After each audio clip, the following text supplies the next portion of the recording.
This landscape painting, Dwelling in the Fuchun Mountains, was painted by Huang Gongwang from 1342 through 1350 in the Yuan dynasty during Mongolian rule. This work was painted on 6 pieces of paper spanning around 20 feet long. This piece of art has very detailed brushwork using ink to display various textures.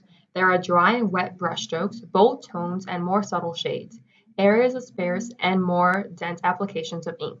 You can see this in the alum head textural strokes and the hemp fiber textural strokes. You could also see other calligraphic techniques throughout the painting. In 1650, Dwelling in the Fuchun Mountains was burned into 2 pieces.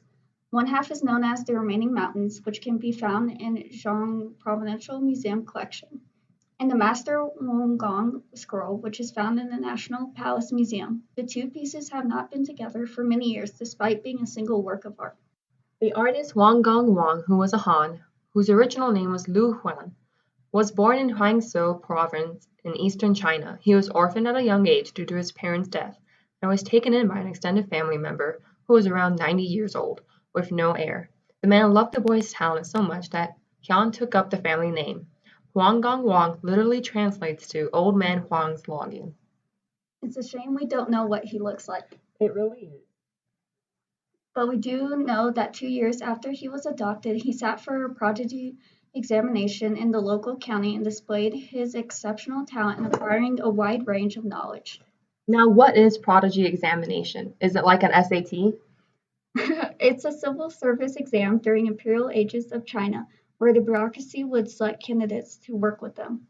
Well, I assume he passed because Huang later served as a minor official in the province, but unfortunately, he was put behind bars for accusations of corruption and was released 5 years later.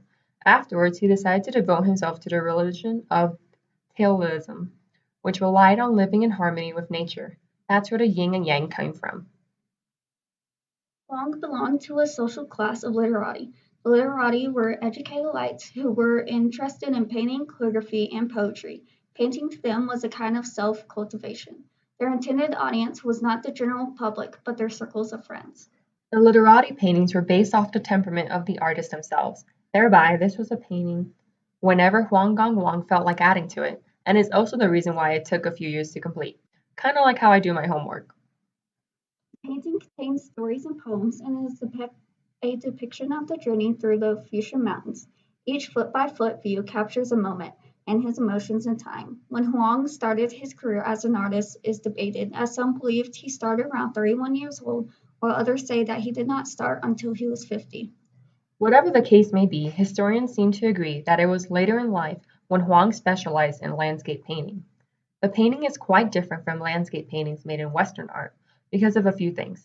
Well, first, Chinese scrolls contain a continuous storyline with repeating elements. With Western art, like Dutch Baroque landscapes, are a single moment captured in time. The literati paintings are also more like sketchbooks, while the Western paintings are completed pieces made to as perfect as possible. The Chinese paintings were also created for personal enjoyment, whereas the Western art was created for a market that others could pay for the work. For me, this painting has a spiritual aura to it.